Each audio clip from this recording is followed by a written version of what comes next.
नमस्कार। ग्रामर के एक और वीडियो के साथ थोड़ा सा टाइम बीच में लगा और कोशिश की है कि कुछ क्वालिटी में इम्प्रूवमेंट हो।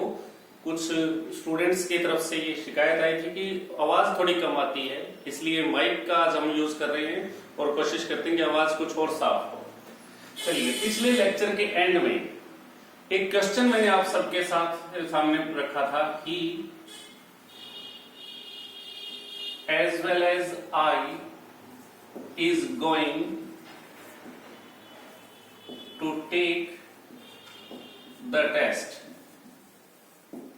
और मैंने आपसे पूछा था कि ये I के बाद मैंने जो is का यूज किया है ये सही है या गलत है, और इसके बारे में आपको सोचना था। अब आपने इसके बारे में सोचा या नहीं वो आप जाने, पर मैं सही जवाब जो है वो आपके साथ शेयर कर रहा हूं। जब भी एज वेल एज से आप दो सब्जेक्ट्स को कनेक्ट करते हैं, जैसे ही और आई को हमने कनेक्ट किया है, जब एज वेल एज से दो सब्जेक्ट कनेक्ट होते हैं तो हमेशा फर्स्ट सब्जेक्ट के अकॉर्डिंग आपको हेल्पिंग वर्ब का यूज करना है। इसको मैं ऐसे भी समझा सकता हूं, he is going to take the test as well as I. अब यहां ही के साथ मैंने इज का यूज किया और इस सेंटेंस में मैंने इसको, इस हिस्से को यहां बीच में इंसर्ट कर दिया था, इसलिए ही के साथ इज का यूज हुआ। अगर मैं इनकी जगह बदल देता हूं, आई एज वेल एज ही कर देता हूं, तो आई अगर पहला सब्जेक्ट है मेरा तो उसके अकॉर्डिंग मुझे यहां एम का यूज करना पड़ेगा। तो ये आपके जो क्वेश्चन था मेरा उसका जवाब है। अब हम यूज कर रहे थे प्रेजेंट कंटिन्यूस के। चलिए, प्रेजेंट कंटिन्यूस के यूजेस जो हम कर रहे थे ज्यादातर तो हम कर चुके हैं, पर एक जैसे कि आप जानते हैं प्रेजेंट कंटिन्यूस टेंस हमेशा डेलिब्रेट एक्शंस को, डेलिब्रेट एक्शंस जो हमारे हैं उनको शो करता है। इसलिए कुछ ऐसे वर्ब्स हैं जिनके बाद हम नॉर्मली प्रेजेंट कंटिन्यूअस टेंस का यूज नहीं करते। मैं उन्हीं के बारे में अभी डिस्कशन अपने शुरू कर रहा हूं कि वो कौन कौन सी वर्ब्स हैं जिनके बाद नॉर्मली हम प्रेजेंट कंटिन्यूअस टेंस का प्रयोग नहीं करते। आइए देखते हैं। वर्ब्स को बेशक आप चाहें तो नोट कर सकते हैं। पहला है वर्ब्स ऑफ सेंसेस, यानी हमारी इंद्रियों से जुड़ी जो वर्ब्स हैं। हमें बाहर की दुनिया के बारे में पता कैसे चलता है, कौन सी ऐसी हमारी इंद्रियां हैं जो हमें बाहर के बारे में बताती हैं। सी, देखना, हम देख के बाहर के बारे में पता करते हैं। हियर, सुन के हम पता करते हैं। पड़ोसी के घर में कुछ अच्छा पक रहा हो, हम स्मेल से बता देते हैं, ठीक है। इसके अलावा हम नोटिस भी करते हैं किसी चीज को, ध्यान देना किसी चीज पर, या फिर टेस्ट से आप बता देते हैं कि कोई चीज अच्छी है या बुरी। इन वर्ब्स के बाद नॉर्मली प्रेजेंट कंटिन्यूअस टेंस का यूज आपको नहीं करना है। हम यही कर रहे थे ना, प्रेजेंट कंटिन्यूअस।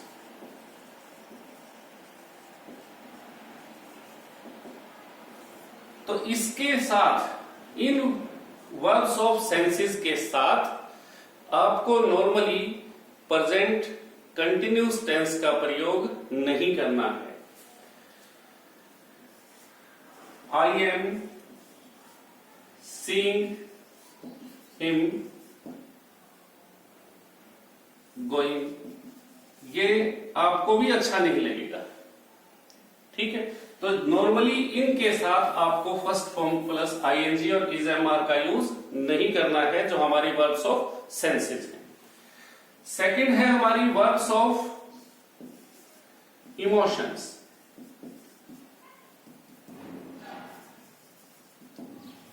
इमोशंस जो हमारे भावों को व्यक्त करने वाली हैं, जैसे आप कहें वांट, विश हो सकता है, इसके अलावा डिजायर, आप कह सकते हैं। उसके अलावा लाइक हो सकता है, लव हो सकता है, हेट हो सकता है, प्रीफर हो सकता है, ठीक है, होप हो सकता है और रिफ्यूज हो सकता है। नॉर्मली इनके बाद first form is am are plus first form plus ING यानी प्रेजेंट कंटिन्यूस टेंस का यूज नहीं किया जाता। अगर मैं ये लिखूं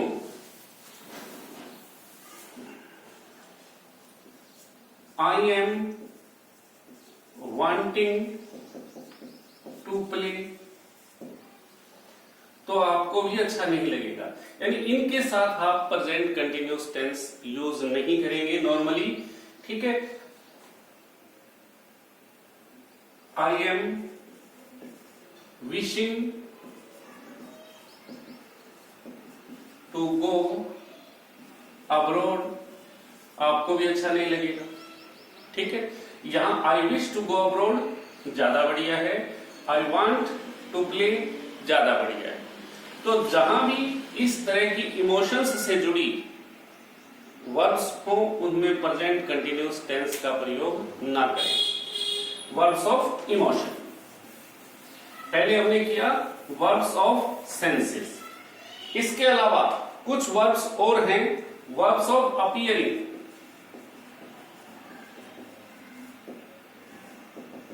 अपीयरिंग जैसा आपको लगता है, अपीयर,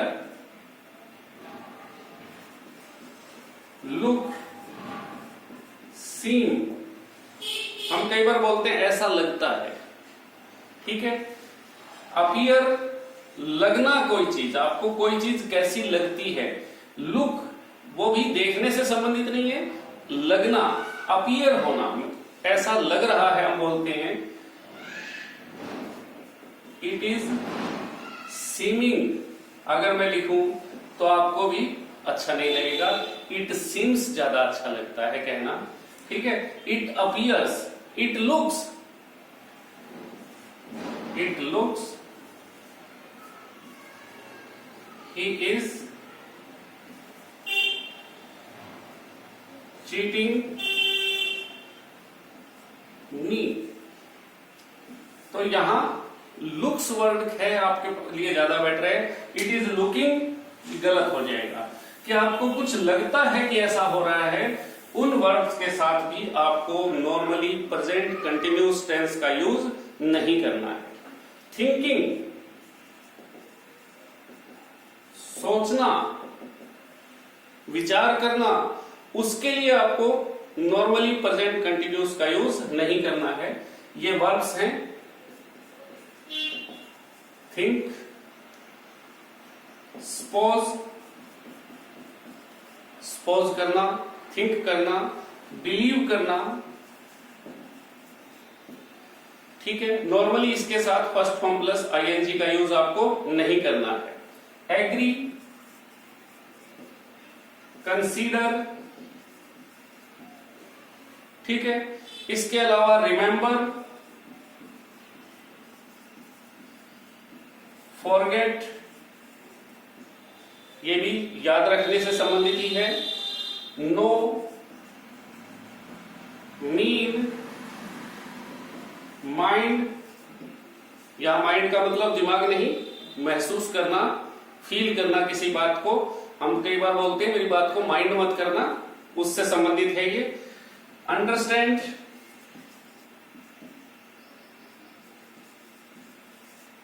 इमेजिन। इनके साथ भी नॉर्मली प्रेजेंट कंटिन्यूस टेंस का प्रयोग आपको नहीं करना है। इसके अलावा कोई और टेंस जो भी सूट करता हो वो आप इनके साथ यूज करेंगे। तो ये वर्ब्स हैं जिनके साथ आपको नॉर्मली यूज नहीं करना। एक और देख लें, हैव, जब इसका अर्थ होता है पजेस करना, किसी चीज को अपने पास रखना, जब इसका अर्थ हो पजेस, ठीक है, तो इसके साथ नॉर्मली प्रेजेंट कंटिन्यूस टेंस का यूज नहीं करना है, ठीक है। इससे संबंधित और कौन कौन से हो सकते हैं, ऑन, ठीक है, आई ऑन अ पेन ज्यादा बढ़िया है, I am owning a pen उतना कानों को अच्छा नहीं लगेगा सुनने में भी और ना ही बोलने में। ऑन, इसके अलावा contain, this jug contains milk अच्छा लगेगा, this jug is containing milk ज्यादा अच्छा नहीं लगता है, सूटेबल नहीं लगता है। इसके अलावा बिलोंग टू, मैं कहूं this house belongs to me वो ज्यादा बढ़िया है। अगर मैं कहूं this house is belonging to me ये इतना अच्छा आपको नहीं लगेगा, क्योंकि बोलने के साथ साथ हमें बात ऐसा भी बोलना है कि जो सामने वाले को भी अच्छा लगे, कानों को भी अच्छा लगे। इसके अलावा कंसिस्ट ऑफ, कंसिस्ट ऑफ, तो ये सारी वर्ब्स हैं जिनके बाद नॉर्मली प्रेजेंट कंटिन्यूस टेंस का प्रयोग हमें नहीं करना है। अब इसमें कुछ वर्ब्स ऐसी हैं जिनका अगर मीनिंग चेंज हो जाए, जैसे मैंने अभी हैव लिखा,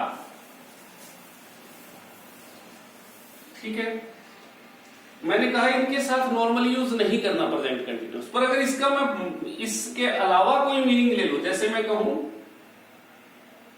आई एम हैविंग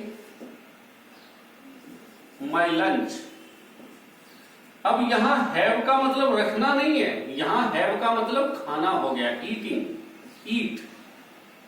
इसका मीनिंग मैंने चेंज कर दिया तो इसको प्रेजेंट कंटिन्यूस में हम यूज कर सकते हैं, अदरवाइज नॉर्मली इनका यूज प्रेजेंट कंटिन्यूस में नहीं होता। ये है आपका प्रेजेंट कंटिन्यूस पूरा टेंस। मेरे ख्याल में आपको समझ आया होगा। इसके बाद हम चलते हैं नेक्स्ट टेंस जो हमारा है इसी कैटेगरी में, इसी कड़ी में, उसकी तरफ। नेक्स्ट हम ले रहे हैं प्रेजेंट परफेक्ट।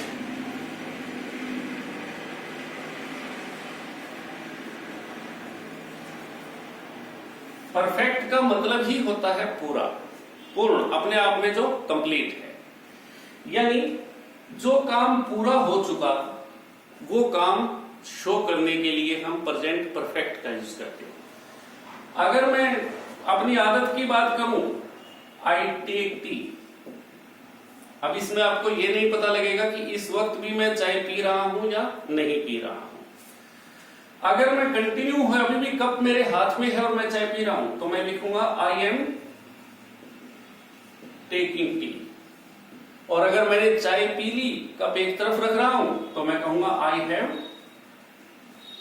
टेकन टी, यानी मेरा काम पूरा हो चुका। और ये है आपका प्रेजेंट परफेक्ट टेंस, जिसमें हम ये बताते हैं कि काम पूरा हो चुका है, कंप्लीट हो चुका है।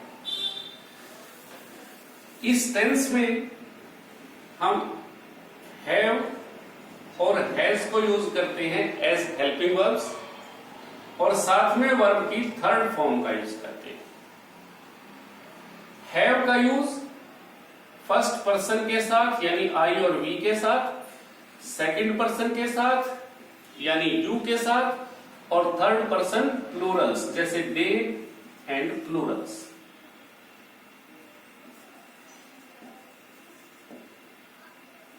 ठीक है, थर्ड पर्सन में जो प्लूरल हैं उनके साथ हैव, जो सिंगुलर बचे जैसे ही, शी, इट एंड सिंगुलर्स। किसी का नाम हो, लिविंग नॉन लिविंग कुछ भी हो, थर्ड पर्सन सिंगुलर के साथ हैज और थर्ड पर्सन प्लूरल के साथ हैव, फर्स्ट और सेकंड पर्सन के साथ हैव का यूज करना ही है। एक बार फिर बता दूं कि जो बोलने वाला होता है वो फर्स्ट पर्सन है, जो सुनने वाला है वो सेकंड पर्सन है, और वो आपस में मिलके जिसकी भी बात कर रहे हो, जिसका भी जिक्र कर रहे हो, उसको आप थर्ड पर्सन मानेंगे, चाहे वो लिविंग हो या नॉन लिविंग हो। यानी आई, वी और यू को छोड़कर कोई भी सब्जेक्ट हो आपका, वो थर्ड पर्सन में आएगा। और थर्ड पर्सन में अगर प्लूरल हो तो हैव, सिंगुलर हो तो हैज, इसका आपको यूज करना है। For example, boys have played a match. ठीक है, बॉयज प्लूरल है तो मैंने हैव का यूज कर लिया। और अगर मैं कहूं the boy has played a match,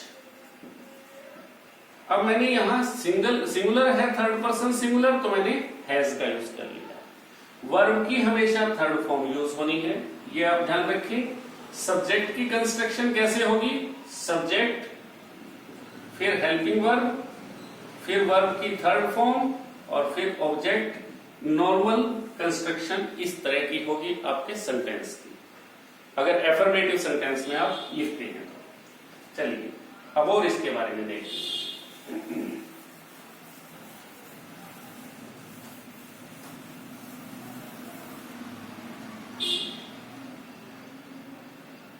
अगर नेगेटिव सेंटेंस हमें फ्रेम करना, अगर नेगेटिव सेंटेंस फ्रेम करना हो तो हम क्या करेंगे, हैज नॉट या हैव नॉट, और वर्ब की वही साथ में थर्ड फॉर्म होगी, उसमें कोई बदलाव नहीं करना है। मैं कहूं Lata has not sung a song, has not, has have के साथ सिर्फ नोट ऐड कर दें। Girls have not seen the movie, have not, यानी हैज नॉट या हैव नॉट का अगर आप यूज कर लेंगे तो वो आपका नेगेटिव सेंटेंस फ्रेम हो जाएगा। नोट का आप यहां यूज कर सकते हैं, ठीक है। या इसके लिए नेवर भी यूज हो सकता है, I have never seen the Taj. अब नेवर को भी आप वहीं यूज करेंगे जहां आप नोट का यूज करते हैं नेगेटिव सेंटेंस फ्रेम करने के लिए। अब अगर इसका इंटेरोगेटिव सेंटेंस हमें फ्रेम करना है तो वो कैसे करें।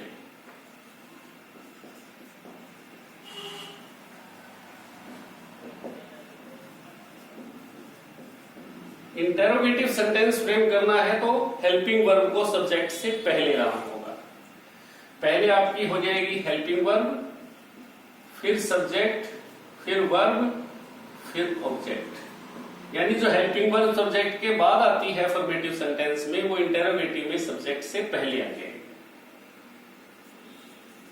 Have you seen the movie, ये मेरा इंटेरोगेटिव सेंटेंस हो गया।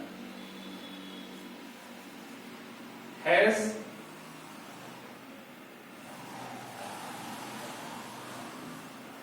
The farmer reaped the harvest, ये मेरा इंटेरोगेटिव सेंटेंस है। हेल्पिंग वर्ब को पहले ले आया और सब्जेक्ट को उसके बाद रखा है, तो ये इंटेरोगेटिव सेंटेंस है। कई बार इंटेरोगेटिव सेंटेंस फ्रेम करने के लिए क्वेश्चन वर्ड की भी जरूरत पड़ती है, what, when, why, where, who, whose, whom. तो जो भी क्वेश्चन वर्ड, चाहे वो WH फैमिली से हो चाहे हाउ हो, उसको यहां हैव से भी पहले when have you seen the movie, मैं टाइम पूछ रहा हूं। Why have you seen the movie, मैं रीजन पूछ रहा हूं, क्यों देखी है फिल्म। Where have you seen the movie, कहां देखी है, जगह के बारे में पूछ रहा हूं। तो जो भी क्वेश्चन वर्ड आप ऐड करना चाहते हैं वो हैव से पहले ऐड होगा या हैज से पहले हो जाएगा। Why has the farmer reap the harvest. तो यहां अगर आप क्वेश्चन वर्ड लगाते हैं तो इस फर्स्ट लेटर को स्मॉल कर देंगे और क्वेश्चन वर्ड को हेल्पिंग वर्ब से भी पहले रखेंगे। अगर इसमें नोट भी ऐड करना हो तो क्या करेंगे, नोट फिर भी सब्जेक्ट के बाद ही यूज होगा। देखिए, have you not seen the movie. Interrogative come negative sentence frame करने के लिए हेल्पिंग वर्ब तो पहले ही रहेगी, पर नोट या नेवर जो भी नेगेटिव वर्ड होगा, वर्ड ऑफ नेगेशन, उसको आप सब्जेक्ट के बाद यूज करेंगे, वो सब्जेक्ट के बाद ही यूज होगा। ये है इसकी कंस्ट्रक्शन, इसके यूजेस हम नेक्स्ट वीडियो में करेंगे, क्योंकि अगर अभी करते हैं तो टाइम बहुत ज्यादा हो जाएगा और मैं नहीं चाहता कि कोई भी वीडियो 15 से 20 मिनट से ज्यादा का हो, ताकि मेरे जो व्यूअर्स हैं वो बोर ना हो, ऐसा महसूस ना करें कि बहुत ज्यादा टाइम लग गया। उम्मीद करता हूं आज का वीडियो भी आपको पसंद आएगा।